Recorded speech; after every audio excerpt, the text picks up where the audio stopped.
Calcutta festival గురించి మాట్లాడారు, జ్వాలాముఖి. వాడు భానుకిరణ్ నాకు ఫ్రెండే. వాడు చెప్పాడు మొన్న, ఏంటి ఆ కలకత్తా ఫెస్టివల్ పోతున్నప్పుడు ఏదో బిచ్చగాళ్ళుగా యాక్ట్ చేశారంట, మీరు యాక్ట్ చేసి అడుక్కొని. అదేంటి ఆ ఇన్సిడెంట్ చెప్పండి సార్. ఏం లేదు, అందరం ఊరికే ఉన్నా సరదాగా ఆటపడిద్దాం అని చెప్పి అడుక్కునే వాళ్ళలాగా చేద్దాం అనుకుని చేసాము. డబ్బులు కూడా కలెక్ట్ చేసాము. ఎందుకు, దేనికోసం?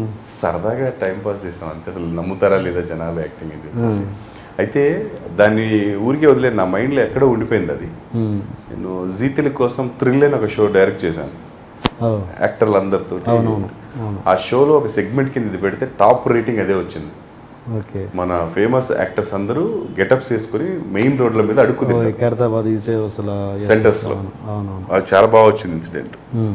అంటే మన జనాలు అసలు ఎంత సింపుల్గా నమ్మేస్తున్నారు యాక్టింగ్ చేస్తే.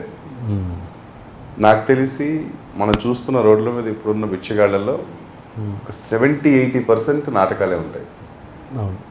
పాపం ఒరిజినల్ బెగ్గర్స్ కొంతమంది ఉంటారు, అసలు వాళ్ళకి దొరుకుతుందో లేదో కూడా నాకు తెలియదు.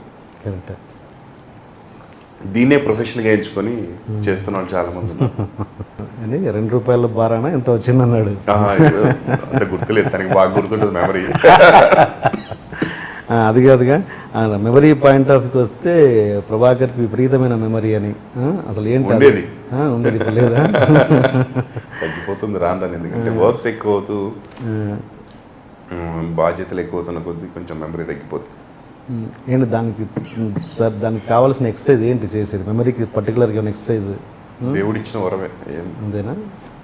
అది ఆ మెమరీని ప్రొఫెషన్గా ఏ విధంగా ఉపయోగించుకుంటారు మీరు? అంటే యాక్టింగ్ పరంగా కావచ్చు. యాక్టింగ్ పరంగా అంటే నేను ఇప్పటికీ కూడా ప్రాంప్టింగ్ లేకుండానే యాక్ట్ చేస్తాను. ఇప్పటికి కూడా డైలాగ్ నేర్చుకుంటాను కంపల్సరీ. సీరియల్స్లో కూడా అండ్ నా మెమరీ ముఖ్యంగా నాకు హెల్ప్ చేసిన వాళ్ళని మర్చిపోకుండా ఎప్పటికీ గుర్తుపెట్టుకుంటుంది అనమాట. అది చాలా ఎక్కువ. ఒక 20 సంవత్సరాల క్రితం అవ్వచ్చు, 30 సంవత్సరాల క్రితం అవ్వచ్చు, చిన్నప్పుడు అవ్వచ్చు, మెమరీలో అది ఉండిపోద్ది బాగా. ఇప్పుడు ఈ ప్రాంప్టింగ్తో చేసే యాక్టింగ్కి, ప్రాంప్టింగ్ లేకుండా చేసే యాక్టింగ్కి చాలా వేరియేషన్ ఉంటుంది. అది నటులకు కూడా తెలుసు, చేసే వాళ్ళకి కూడా తెలుసు. అయినా కూడా వాళ్ళు ఎందుకు మారకుండా అలాగే కంటిన్యూ అవుతున్నారు? అంటే ఇప్పుడున్న మీ మెమరీని ఎలా కొత్తగా వచ్చే ఆర్టిస్టులకు ఎలా మీరు అది చెప్తారు, ఎలా చేస్తే బాగుంటుంది అని? దాన్ని మారకుండా అంటే ఇప్పుడు వస్తున్న వాళ్ళకి వాళ్ళు నేర్చుకుంటా అన్నా కూడా టైం ఇవ్వట్లేదు. ఎవరు? ప్రొడ్యూసర్స్ కానీ డైరెక్టర్ కానీ టైం ఇవ్వలేరు. ఎందుకంటే రోజుకి 2 ఎపిసోడ్ తీసేయాలి, లేదా 1.5 ఎపిసోడ్ తీసేయాలి. లైటింగ్ టైం కూడా ఉండదు. ఒక లైట్ చేసామంటే అందులో షార్ట్స్ అన్నీ అయిపోతాయి. అలా తీస్తే తప్ప తెలుగు టీవీ ఇండస్ట్రీలో ఉన్న బడ్జెట్కి వర్కౌట్ అవ్వదు. సో వాళ్ళకి రాగానే ఇలాగే అలవాటు చేస్తున్నాం కాబట్టి ఇంకా వాళ్ళకి మారే ఛాన్స్ లేదు. సో మీరు ప్రొడ్యూసర్ కాబట్టి మీరు కూడా అదే పరిస్థితి. ఓకే. సిన్సియర్గా నేర్చుకొని బాగా చెప్పగలిగిన వాళ్ళు చెప్తారు. కొత్తగా వచ్చే వాళ్ళకి యాక్టింగే అంతంత మాత్రం. కొంచెం గుడ్ లుకింగ్ ఉంటే తీసేసుకుంటారు, రికమెండేషన్ ఉంటే తీసేసుకుంటారు. So problem.